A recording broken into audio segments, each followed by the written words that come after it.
What's up, peeps? Nick Battle, aka NinosCorner, man. What a great weekend for sports this past weekend, man. The Cowboys. You guys know I'm a Cowboys fan, man. The Cowboys beat the Falcons. The last second field goal, that onside kick was amazing. I call it, guys, the most undercoached, worst coached win I've ever seen in my life. What a hell of a game, though. Dak Prescott, man, put some respect on his name, man. Let me check his stats. 450 yards, one passing touchdown, three rushing touchdowns. But what were his numbers, guys? Numbers looking like 34 out of 47 for 450 yards. Dak's balling, man. I think Jerry's probably going to want to wish he paid him pretty much what he wanted, because if he continues to have games like these games that he's had, his stock's going to continue to rise, and he's going to get paid. Whether the Cowboys want to pay him or somebody else wants to pay him, Dak is going to get paid. Believe that. What a game. Mike McCarthy, golly, horrible calls. I did not like when the Cowboys went for that 2-point conversion that early. You were down 2 possessions, right? The Cowboys were down 15 points, so they needed 8 and they needed 7. They scored a touchdown. You take the 7 and still have it be a one-possession game, okay? Still have it be a one-possession game. But instead of taking the 7, they go for a 2-pointer, miss it, and now it's a 9-point game. So it's a 2-possession game still. At least if you go for that 7, if you go for the touchdown, get the extra point, you have 7 points in the bank. It's still a one-possession game because you can get that touchdown in that 2-point conversion. However, it didn't matter anyway because the Cowboys got the ball back, scored a touchdown, onside kick, and then got a field goal to win the game. Won the game by 1 point, 40-39 against the Falcons. Poor Falcons. Just a Super Bowl a couple years ago, against the Patriots and losing that game while being up by 25, and now being up by 20 against the Cowboys and to lose that game in the fashion that they lost it in. I don't know what's up with that coaching staff. You have a huge lead like that. You have a guy like Todd Gurley he's a grinder. He might not be the Todd Gurley that we have been accustomed to seeing, just over the years and being like the top back in fantasy football and one of the top backs in the league and always in the running for MVP and All-Pro and the whole nine, but he's still Todd Gurley. You ride him. This is why you brought him in there, so that you can get him in those late game moments when you have a lead, grind that lead out, take the game home, get in the plane, go back home, see your wife and your kids or your spouse, whatever you got. But Falcons coach didn't feel that way. He felt like he wanted to pass the ball around and sling it around, and why not? Calvin Ridley was catching the ball like crazy. But I think the play of the game, guys, there were a couple, but the play of the game for the Falcons was Julio Jones not catching that ball passed by Justin Gage. Well, I don't know, Julio. You should have caught that. And then he got up and grabbed his hamstring. Wasn't nothing wrong with your hamstring, Julio. You should have caught that ball. That was in both your hands. You just dropped that ball. You actually bailed out the DB, if I'm not mistaken. It was Awuzie. But what a win for the Cowboys. What a win for Dak Prescott.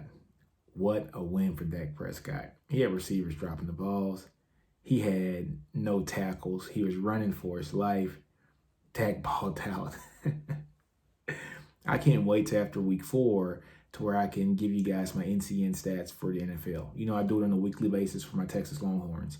But for football, for the NFL, I actually do it on a quarter basis. So every 4 games. There's just so much work. And the numbers didn't deviate from game to game or from week to week on that much of a scale. But every 4 weeks, they definitely deviate. So I can't wait to give that to you guys in a couple weeks.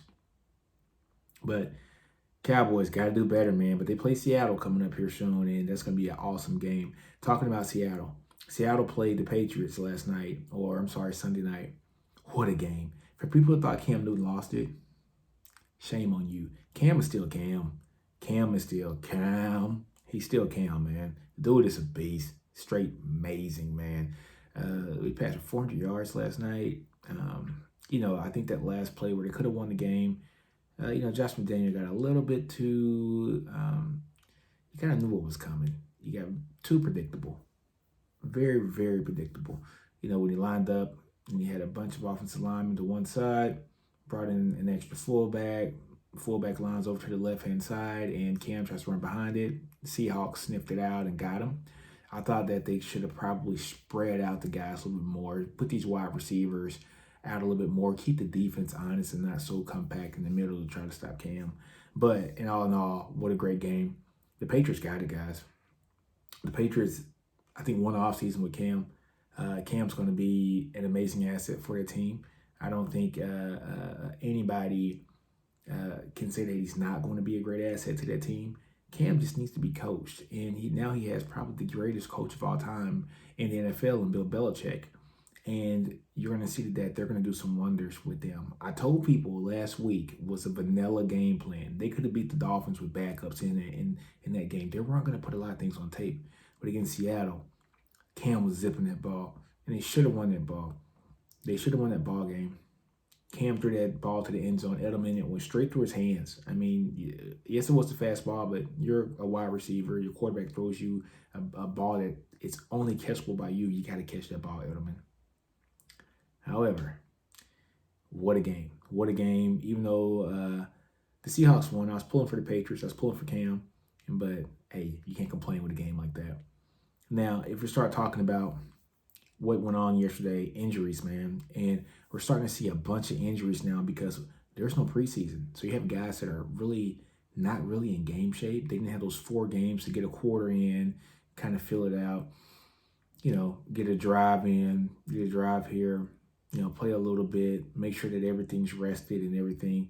These players have jumped straight into a 16-game league right now with no preseason, no practice, really just practicing, but no scrimmages against other teams, no preseason games, no 4 preseason games to get the kinks worked out, to make sure the offenses are straight, and you're seeing a bunch of injuries that happen. You saw Saquon Barkley, torn ACL, out for the season. You saw Christian McCaffrey with a lower leg injury. He's out for 4 to 6 weeks. Bosa out with a knee injury, torn ACL. Van Der Esch for the Cowboys, neck problem. Who knows how long he's going to be out, 3 to 4 weeks, maybe 6 weeks. Tyron Smith, he's always kind of banged up. He's always kind of nicked up. Another neck problem, if I'm not mistaken. He's out. So you're seeing players are going out at a more rapid rate just because they don't have that time to actually get in there and have the preseason and have a good season like that. But I know a lot of people's fantasy football numbers are going down. When they saw Saquon and Christian McCaffrey go down, all you could think was prayers up. Hope these guys come back stronger because these guys are the future of the league. But a bunch of fantasy owners, they were mad too. Fantasy guys were mad because those two were probably picked very, very highly in the drafts. If not the first pick of the draft for Christian McCaffrey, and Saquon definitely a top 3 or 4 pick. So, man. It is what it is for the season so far, man. It's been a pretty interesting season. One team that I'm loving to watch. I love to watch Kansas City and to see what Pat Mahomes is still doing out there, guys. Coming back against the Chargers, winning that game in overtime. Last second field goal, overtime. The Kansas City Chiefs team is going to be very hard to beat, but the team that's very, very interesting to watch, just to me, is Baltimore. I don't know what it is for Lamar Jackson, but he's kicked it into another gear. He just had an MVP season last year. I think he understands that he has to win in the playoffs this year. I think it's on a mission. If I had to put money on a team right now, it'd be Baltimore. I think Lamar is definitely on a mission, and I cannot wait to see these guys play in the playoffs. It's going to be very interesting, very interesting. But man, the football season's going good. We're through 2 weeks of football right now. We only got 14 more weeks of this, guys, plus the playoffs, but 14 more regular season weeks. So strap up, man, get ready, and keep watching. What a great season so far. Way to go to my Cowboys winning that game. But let's go to a small commercial break, guys, and then we're going to come back and talk a little bit of basketball about the Lakers and my favorite player, LeBron James. All right, guys, and we're back, man.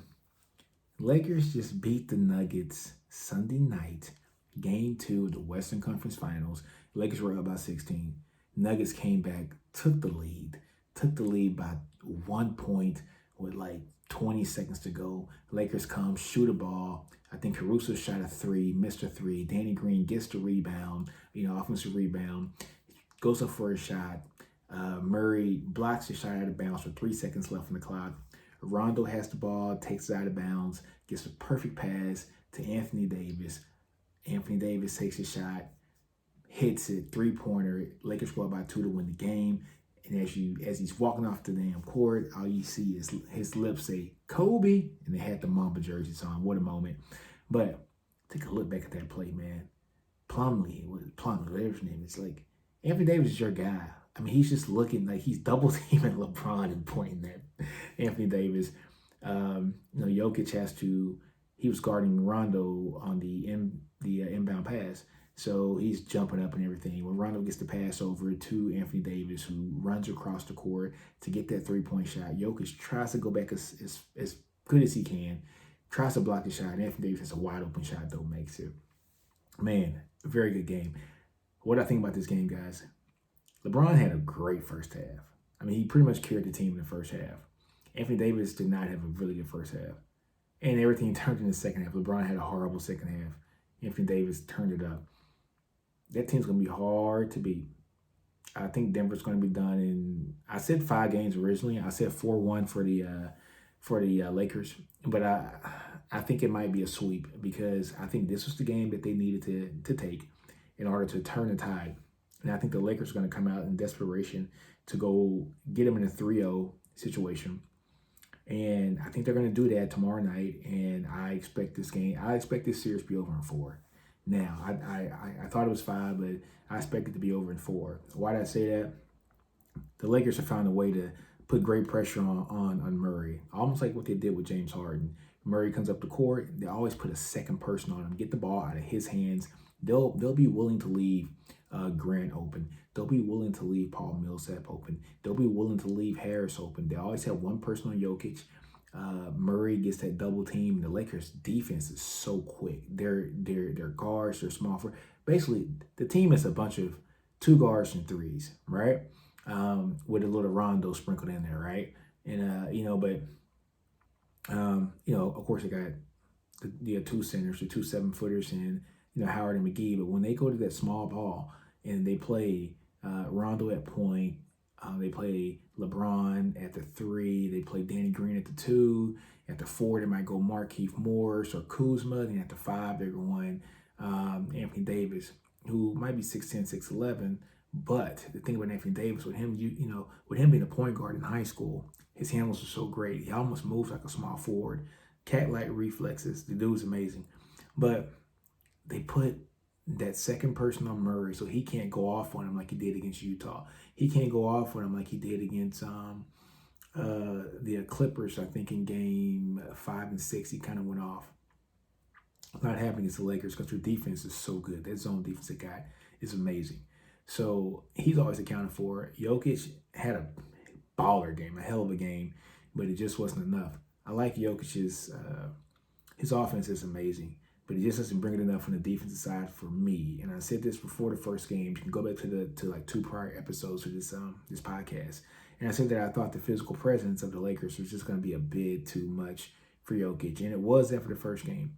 The second game, Jokic kind of got around that. They gave him some calls. I thought they were questionable, but he's just so skilled offense.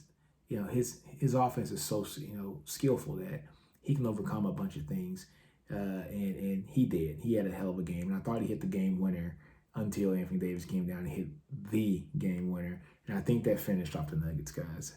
I think the Nuggets realized that was their shot. That was their shot to come and take a game in the quote-unquote home court advantage in the bubble. But they didn't. They failed to do it. Now they got to win the next 4 out of 6, or the Lakers got to win the next 2 out of 6.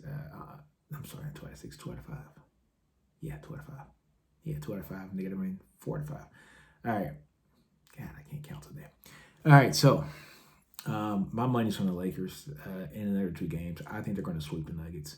And then they're going to end up playing the winner of Miami and Boston. I think Miami's going to take the next game. They're going to go up 3-1. And I think they're just a more physical team. Boston, I think, is a more skilled team. I think Miami's a more physical team. But I think Miami's going to probably win that series. They'll play the Lakers. I think the Lakers will beat them in 5. And it's going to be King James's 4th ring. That's just my Nino's Corner prediction. So what a game though, man. We had great sports this weekend from football. We had great sports from basketball. Just a hell of a game, man. Hell of a games. So I'm ready to watch this game on Monday night. Saints and the Raiders should be great. And tomorrow night, Tuesday night, ready to watch that game.